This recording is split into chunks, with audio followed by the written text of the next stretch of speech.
बिस्मिल्लाहिर्रहमानिर्रहीम। अस्सलाम वालेकुम नाज़रीन, आप यूट्यूब चैनल देख रहे हैं। मैं इमरान खान हूँ। इस वक्त जब मैं वीलॉग रिकॉर्ड कर रहा हूँ तो मैं टाइम पहले आपको इसलिए बताने जा रहा हूँ ताकि ये रिकॉर्ड का हिस्सा रहे।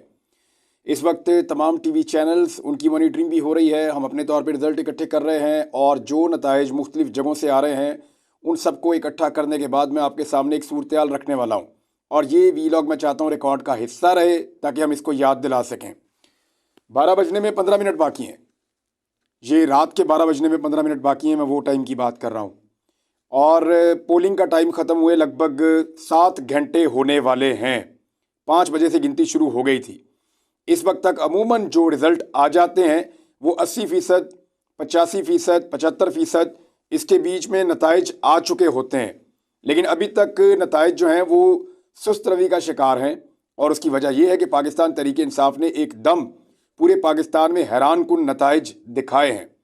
पहले आप इस चीज़ पे गौर कीजिए कि एक आदमी जिसकी पार्टी को तोड़ा गया, जिसके लोगों को गायब किया गया, जिसके लोगों पे बदतरीन तशद्दुद किया गया, उसके ऊपर 180 के करीब FIRs की गई, उसको गोलियां लगीं, वो शदीद ज़ख्मी हुआ, उसके ऊपर मुकदमात पे मुकदमात बनाए गए, उसको गिरफ्तार कर लिया गया, उसको जेल के अंदर रखा गया, लोगों से उसकी पार्टी को छुड़वा दिया गया, उसकी पार्टी के हवाले से मायूसी फैलाई गई, उसकी पार्टी का इंतखाबी निशान ले लिया गया और 18,000 के करीब कारकुनों को गिरफ्तार किया गया।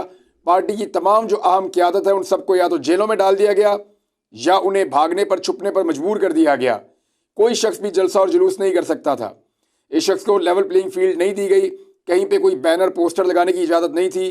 किसी एक भी रैली या एक भी जलसे की इजाज़त नहीं थी। इतने सख्त माहौल के अंदर इस शख्स को रोज़ाना की बुनियाद पर सज़ाएँ सुनाई गई और अब तक ये 31 साल तक की सज़ाएँ सुन चुका है। यानी 31 साल तक की सज़ाएँ इसको हो गई हैं मजबूरी तौर पे। एक ऐसा शख्स जिसके हाथ पांव बांध दिए गए और सब कुछ छीन लेने के बाद उसको मैदान में उतारा गया। उसके बाद अपने कैंडिडेट प्रॉपर नहीं थे। उसके बाद मैकेनिज्म ये भी नहीं था कि वो अपनी पार्टी से बात कर सकता। उसके बाद ये सहूलत नहीं थी कागज़ पेन के साथ कि वो लिखी हुई चीज़ें ले आते और वो टिक करके बता देता कि इसको लड़ाओ इसको ना लड़ाओ। यानी इन हालात में भी उस आदमी ने फैसले किए और उसको यकीन था कि उसके लोग निकलेंगे। पाकिस्तान निकला, पाकिस्तान उस आदमी के साथ खड़ा हुआ। इस वक्त सूरत हाल ये है कि इमरान खान की पार्टी पाकिस्तान में लीड कर रही है। तमाम तर धांधली, तमाम तर जो है हथकंडे, तमाम तर सख्ती और जबर के बावजूद इमरान खान की पार्टी पाकिस्तान में लीड कर रही है और लोगों ने इमरान खान को इतने वोट डाले हैं कि निज़ाम उनकी गिनती करने से कासिर हो गया है और ताखीरी हरबे इस्तेमाल कर रहा है। 9 बजे तक नताइज ठीक आ रहे थे और एक तसलसल के साथ आ रहे थे। तेज़ी से चीज़ें पता चल रही थी, लेकिन 9 बजे के बाद अचानक ब्रेकें लगना शुरू हो गईं और अब तक के जो नताइज मौजूद हैं उनमें 136 हलकों के अंदर, कौमी असम्बली की मैं सिर्फ बात कर रहा हूँ, 136 कौमी असम्बली के हलकों में पाकिस्तान तहरीक इंसाफ जीत रही है। 136 पोलिंग स्टेशन जो कौमी असम्बली के हल्के हैं वहाँ पे तहरीक इंसाफ आगे चल रही है। सिर्फ 45 के ऊपर नून लीग आगे चल रही है। 30 सीटें जो है वो पाकिस्तान पीपल्स पार्टी जो है उसमें आगे चल रही है। अब तक ये टोटल 222 नशिस्तें हैं जिनका अभी तक पता चला है। बाकी का अभी रिजल्ट आना शुरू नहीं हुआ, अभी तक उनके बारे में इतला नहीं है। और अगर बाकी को भी आप इंक्लूड करें, कुछ दीगर जमातें भी उनके भी आप लगा लें, तो 30 के करीब अभी ऐसे हल्के हैं जिनके नताइज पूरी तरह मौसूल नहीं हुए या अभी तक पता नहीं चला। और अगर वो भी आप शामिल करें पाकिस्तान तहरीक इंसाफ के साथ, तो ये 150 से ज़ायद सीटें जीतने की पोजीशन में इस वक्त है पॉलिटिकल पार्टी। लेकिन जैसे ही इस पोजीशन में आते हैं, जो इंतखाबात के नताइज आने का सिलसिला है उसको बिल्कुल डाउन कर दिया जाता है। और अब बहुत सारी जगहों पे पुलिस, इलेक्शन कमीशन का अमला, ROs के दफातर, ये तमाम के तमाम इस काम पे लगे हुए हैं कि किसी भी तरह करके नताइज को तब्दील किया जाए। यहाँ मैं आपको मिसाल दूंगा क्योंकि मैंने आज नज़र रखी हुई है सुबह से।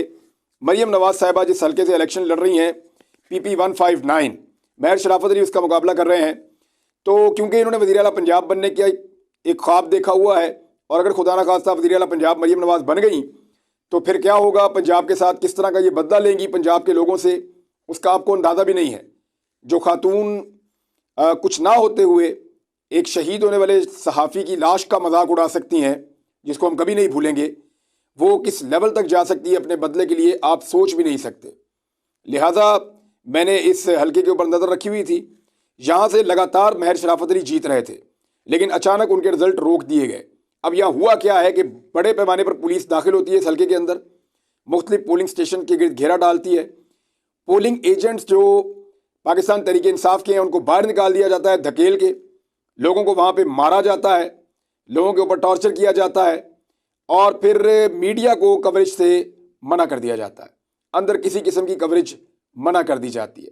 जो मुबस्सिर हैं या जो जिन लोगों की ड्यूटीज़ लगती हैं, हर उम्मीदवार के पास होता है कि वो 3 लोग ऐसे मुकर्रर कर दे जो किसी भी पोलिंग स्टेशन में दाखिल हो सकें, उनके दाखिले भी बंद कर दिए गए हैं। तो ऐसी सूरत हाल में कोशिश की जा रही है कि मरीम नवाज़ को जिताया जाए। लेकिन अब तक जो हमारे पास रिजल्ट्स हैं, जो शराफत के रिज़ल्ट हैं और मरीम नवाज़ के रिज़ल्ट हैं, वो मैं आपको पढ़ के बता देता हूँ ताकि अब तक की सूरत हाल आपके सामने वाज़े हो जाए। और इन नताइज में जो अब तक मौसूल हुए हैं, और ये मैं जो आपको बता रहा हूँ ये फॉर्म 45 के मुताबिक मैं आपको बता रहा हूँ, वो ये बताते हैं कि 45 पोलिंग स्टेशन का नतीजा आया है, जिनमें से ये 102 टोटल हैं। महर शराफत अली लीड कर रहे हैं अब तक 9,346 वोटों के साथ, मरीम नवाज़ 8,646 वोटों के साथ। लगभग 700 वोटों की लीड इस वक्त महर शराफत के पास है। और महर शराफत के बकौल अभी बहुत सारे ऐसे पोलिंग स्टेशन के रिजल्ट आना बाकी हैं जहां से वो जीतेंगे। मिसाल के तौर पे ये 4-5 रिजल्ट मेरे पास और आ गए हैं, और ये सारे के सारे जो रिजल्ट मेरे पास आए हैं ये फॉर्म 45 के हैं। 96 मरीम नवाज़ और 152 महर शराफत अली। एक और नतीजा है मेरे पास जिसमें 356 मरीम नवाज़ और 369 महर शराफत अली। एक और नतीजा है मेरे पास मरीम नवाज़ 159 और महर शराफत अली 212। एक और नतीजा है मेरे पास, यहाँ पे मरीम नवाज़ आगे निकल गई हैं, इन्होंने 400 वोट लिए हैं, महर शराफत अली ने 380 वोट लिए हैं। एक और नतीजा है मेरे पास, इसमें मरीम नवाज़ ने 179 और महर शराफत अली ने 199 वोट लिए हैं। एक और नतीजा है यहाँ पे, इस नतीजे में मरीम नवाज़ ने 342 वोट लिए हैं और महर शराफत अली ने यहाँ पे 107 वोट लिए हैं, और यहाँ से उन्होंने कुछ थोड़ी सी मरीम नवाज़ ने लीड ली है। और एक और पोलिंग स्टेशन है, यहाँ पे भी महर शराफत अली तकरीबन 40 वोटों से आगे हैं, और ये एक और पोलिंग स्टेशन का रिजल्ट भी मेरे पास मौजूद है जहाँ पे मरीम नवाज़ तकरीबन 70-80 वोटों से आगे हैं। तो इस तरीके से अभी तक जो है वो तकरीबन 700-800 की लीड से महर शराफत आगे चल रहे हैं, लेकिन वहाँ पे रिजल्ट बंद कर दिए गए हैं। और अब महर शराफत के बकौल और वहाँ पे जो लोग मौजूद हैं उनके बकौल जो मीडिया के नुमाइंदगान मौजूद हैं, उनसे मेरी बात हुई। वो इंटरनेट एरिया में जाते हैं तो फिर बात हो सकती है उनसे, जो वाईफाई एरिया है। तो वो बताते हैं कि पुलिस ने दरवाजे बंद कर दिए हैं और अंदर से पोलिंग एजेंट बाहर निकाल दिए हैं। किसी को नहीं पता कि वोट्स के साथ क्या हो रहा है। शराफत को सारा दिन, या पाकिस्तान तहरीक इंसाफ के उम्मीदवार को सारा दिन बहुत वोट पड़े हैं और सबको नज़र आ रहा था कि ये 30-70 का मुकाबला होगा, लेकिन उस मुकाबले को बहुत क्लोज कर दिया गया है। लेट्स सी कि इसका नतीजा क्या निकाला जाता है। लेकिन बड़े बड़े बुर्ज उलट गए हैं, बड़े बड़े बुर्ज उलट गए हैं। ख्वाजा आसिफ फारिग, नवाज शरीफ मानसेरा में पक्के फारिग, और लाहौर के अंदर बहुत टफ टाइम दे रही हैं इस वक्त। मेरी इत्तला के मुताबिक यास्मीन राशिद कुछ आगे हैं, शहबाज शरीफ एक सीट पे आगे चल रहे हैं, दूसरी पे पीछे चल रहे हैं, यानी एक सीट पे उनको शिकस्त हो रही है। हमजा शहबाज मुश्किल में हैं क्योंकि आलिया हमजा को बहुत बड़े पैमाने पर वोट डाला है अंदरून शहर के हल्के में लोगों ने। खुर्रम दस्तगीर जो है वो पीछे चल रहे हैं 1000 की लीड से। खुर्रम दस्तगीर के जो मुखालिफ हैं मोहम्मद मुबीन आरिफ, वो 1500 की लीड से आगे चल रहे हैं। जावेद लतीफ़ इलेक्शन तकरीबन हार चुके हैं। राना तनवीर सख्त मुश्किल में है।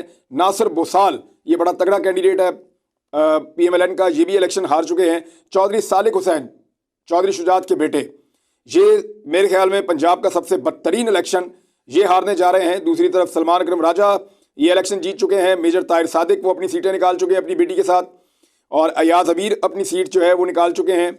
और इनके अलावा जरताज गुल वज़ीर, उन्होंने बहुत बड़ी कामयाबी हासिल की है, वो 20,000 से ऊपर की लीड पे आगे बढ़ रही हैं। तो इस तरह पंजाब में अगर देखा जाए तो 100 के करीब या 100 से थोड़ी ऊपर सीटों पर पाकिस्तान तहरीक इंसाफ आगे चल रही है। 141 में से कुछ हल्कों में इलेक्शन हुआ भी नहीं, लेकिन 100 के करीब पाकिस्तान तहरीक इंसाफ आगे चल रही है। 136 टोटल है। खैबर पख्तूनख्वा में अगर इंडिविजुअली उसको आप देखें तो 40-42 हैं, लेकिन 136 का टोटल अभी दिया गया है क्योंकि कुछ का भी रिजल्ट जो है वो कंपाइल हो रहा है। इंटरनेट अभी तक बंद है। देखें, इंटरनेट की बंदिश की वजह ये बताई गई थी कि पाकिस्तान में सिक्योरिटी का मसला हो सकता है, लॉ एंड ऑर्डर का मसला हो सकता है, दहशतगर्दी का खदशा हो सकता है। इलेक्शन का टाइम ख़त्म हुए अब 7 घंटे गुजर चुके हैं, अब तकरीबन 12 बज चुके हैं। 7 घंटे गुजर चुके हैं। 7 घंटे गुजरने के बावजूद ना इंटरनेट खुला है, ना मोबाइल फ़ोन खुला है, ताकि लोग आपस में राब्ते ना कर सकें। अब ये इंटरनेट और मोबाइल फ़ोन क्यों बंद है, ये आप सब अच्छी तरह जानते हैं। ये इसलिए बंद है ताकि किसी की जीत को हार में बदला जा सके और किसी की हार को जीत में बदला जा सके। लेकिन पाकिस्तान तहरीक इंसाफ ने विक्ट्री स्पीच दे दी है। पाकिस्तान तहरीक इंसाफ के चीफ ऑर्गेनाइजर जो उमर अयूब साहब हैं, वो खुद भी एक बड़ी लीड से इलेक्शन जीते हैं। उन्होंने विक्ट्री स्पीच दी है और उन्होंने ये कहा कि उनकी पार्टी जीत चुकी है और पूरी पार्टी को उन्होंने एक ही बात की कि आप अपने फॉर्म 45 हर हाल में हासिल करें और आरओज के दफ्तर के बाहर बैठें पुरअमन तरीके से और वहाँ से अपने नतीजे लेकर अपने घर जाएं। और आइंदा चंद घंटे यानी अगले 7-8 घंटे बहुत इंपॉर्टेंट हैं। इनमें आप अगर आराम से ना बैठे तो फिर आप अगले 5 साल आराम से बैठ सकते हैं। मीडिया को कवरेज से रोका जा रहा है, पोलिंग एजेंट्स को निकाला जा रहा है, आरओ ऑफिस के अंदर जो है वो अब कवरेजेस बंद की जा रही हैं और इसके अलावा जो मीडिया के लिए फैसिलिटी एक कायम की गई थी कि जहां से नताइज मीडिया को मिलने थे, वो फैसिलिटीज़ भी ख़त्म की जा रही हैं, बल्कि ख़त्म कर दी गई हैं। तो ये सब कुछ क्यों किया गया है? वो इसलिए कि अब झुरलू फेरने का टाइम आ गया है और बड़े मशकूक अंदाज में, क्योंकि कुछ लोगों ने रिपोर्ट किया है और गाड़ी नज़र आई है, लेकिन जो लोग रिपोर्ट कर रहे थे वहाँ खड़े हुए वो ये कह रहे हैं कि इस गाड़ी में राजा सिकंदर सुल्तान जो चीफ इलेक्शन कमिश्नर हैं वो बगैर प्रोटोकॉल के अकेले निकले हैं किसी को मिलने के लिए। अब ये सवालात लोग उठा रहे हैं कि अगर वो निकले हैं तो वो क्यों निकले हैं, और अगर वो किसी को मिलने जा रहे हैं तो ऐसे क्यों मिलने जा रहे हैं। इस वक्त तो उनकी ड्यूटी उनके दफ्तर में होनी चाहिए और उनको हर हाल में तमाम तर तवज्जो इंतखाबात के ऊपर मरकूज करनी चाहिए और उनके नताइज के ऊपर मरकूज करनी चाहिए। जो इलेक्शन के रिजल्ट्स हैं उनको बहुत स्लो किया गया है। लगता है कि आइंदा चंद घंटों के अंदर अचानक से अनाउंसमेंट्स की जाएंगी और रिजल्ट को बदला जाएगा। कुछ भी किया जाए, पाकिस्तान तहरीक इंसाफ ने यह साबित कर दिया है कि तमाम तर मुश्किलात के बावजूद उन्होंने बहुत अच्छा खेला। अवाम ने बड़े पैमाने पर निकल के वोट दिए, अवाम ने खौफ के बुत तोड़ दिए, अवाम ने ये बताया कि वो इमरान खान को क्या समझते हैं, उन्होंने ये बताया कि उनकी सोच क्या है। वो मायूस नहीं है, वो जमहूरियत पर यकीन रखते हैं, वो वोटिंग पर यकीन रखते हैं और वो अपने वोट की ताकत से पाकिस्तान में तब्दीली लाना चाहते हैं। तो ये तो हो गया जी आज के इंतखाबात का और उसके बाद नताइज आने का सिलसिला। मैंने जो अब तक की तफसीलात हैं वो आपके सामने रख दी हैं। एक बड़ी खबर यह है कि खैबर पख्तूनख्वा में पाकिस्तान तहरीक इंसाफ की हुकूमत बन चुकी है। मैं आपको फिर बता रहा हूँ कि खैबर पख्तूनख्वा में इतने लोग जीत चुके हैं पाकिस्तान तहरीक इंसाफ के सूबाई नशिस्तों पर कि अब उन्हें मखसूस नशिस्तों की ज़रूरत नहीं पड़ेगी। मैं ये आगे होने के लिहाज से बात कर रहा हूँ, गैरत में गैरत सरकारी नतीजा है ये। लेकिन इसमें जो पाकिस्तान तहरीक इंसाफ का ट्रेंड आ रहा है उनके आज़ाद उम्मीदवारों का, वो इतनी ज़्यादा बड़ी तादाद में आगे चल रहे हैं कि कोई उनका मुकाबला नहीं कर पा रहा। सिर्फ कौमी असम्बली की 3-4 नशिस्तों पर ही कोई और आगे है, बाकी सब के ऊपर पाकिस्तान तहरीक इंसाफ आगे है और 45 टोटल वहाँ पे नशिस्तें हैं कौमी असम्बली की। अब सूबाई नशिस्तों की मैं बात करूँ तो वहाँ पे पाकिस्तान तहरीक इंसाफ ने इतनी कामयाबी हासिल कर ली है कि अगर उन्हें मखसूस नशिस्तें ना भी मिलें, इसके बावजूद पाकिस्तान तहरीक इंसाफ अपने आज़ाद उम्मीदवारों के ज़रिए से खैबर पख्तूनख्वा में अपना वज़ीर आला और अपनी काबीना बना सकती है। जबकि पंजाब के अंदर भी सूरत हाल इससे मुख्तलिफ नहीं है। PMLN से फ़िलहाल आगे चल रही है पाकिस्तान तहरीक इंसाफ। सेंट्रल पंजाब के अंदर सारा दाव लगाया जा रहा है। गुजरांवाला में, नारोवाल में, सियालकोट में ख्वाजा आसिफ तो ऑलमोस्ट इलेक्शन हारने की तरफ जा रहे हैं, लेकिन सेंट्रल पंजाब में, कसूर में, उकाड़ा में, लाहौर में, इन एरियाज़ में दाव लगाने की कोशिश की जा रही है ताकि किसी तरह से भी मैनेज किया जा सके, PMLN को कुछ ऐसी सीटें दिलाई जा सकें कि वो बाद में जो इत्तेहाद बने हुकूमत का उसका हिस्सा बन जाएं। देखिए, अगर पाकिस्तान तहरीक इंसाफ हुकूमत का हिस्सा बनने से इनकार करती है और PMLN पीपल्स पार्टी से हाथ नहीं मिलाती तो फिर किसी की भी हुकूमत नहीं बनेगी। ये सिनेरियो आप याद रखिएगा कि पाकिस्तान तहरीक इंसाफ इतने बड़े पैमाने पर सीटें हासिल कर चुकी है कि अगर पाकिस्तान तहरीक इंसाफ के उम्मीदवार इमरान खान के कंट्रोल में रहते हैं, जिसका कभी इम्कान है कि वो रहेंगे, बहुत कम डेंट पड़ेगा अगर पड़ेगा तो PMLN और पीपल्स पार्टी को मिलकर ही हुकूमत बनानी पड़ेगी। ये मुमकिन ही नहीं होगा कि PMLN और पीपल्स पार्टी हाथ मिलाए बगैर हुकूमत कोई एक बना ले। इनको मिलकर बनानी पड़ेगी और अगर ये आपस में ना मिले तो फिर हुकूमत किसी की भी नहीं बनेगी। और जब किसी की भी हुकूमत नहीं बनेगी तो फिर क्या होगा? फिर आपको दोबारा इलेक्शन में जाना पड़ेगा, एक नए मैंडेट के लिए जाना पड़ेगा। ये भी हो सकता है। तो अब जो सूरत हाल है वो मैंने आपके सामने रख दी है, किस किस्म की हरकतें हो रही हैं। और ये एक दावा था जिसकी कली खुल गई है। कहा जाता था कि पाकिस्तान तहरीक इंसाफ सिर्फ सोशल मीडिया की पार्टी है, सिर्फ सोशल मीडिया की पार्टी है, बस इतना ही मुकाबला करना था। यानी अभी तो रिजल्ट आना शुरू हुए हैं और रिजल्ट रोक दिए गए हैं। यानी 9 बजे के बाद कौन रिजल्ट रोकता है? विक्ट्री स्पीच पाकिस्तान तहरीक इंसाफ ने 11:15 बजे के करीब दी है।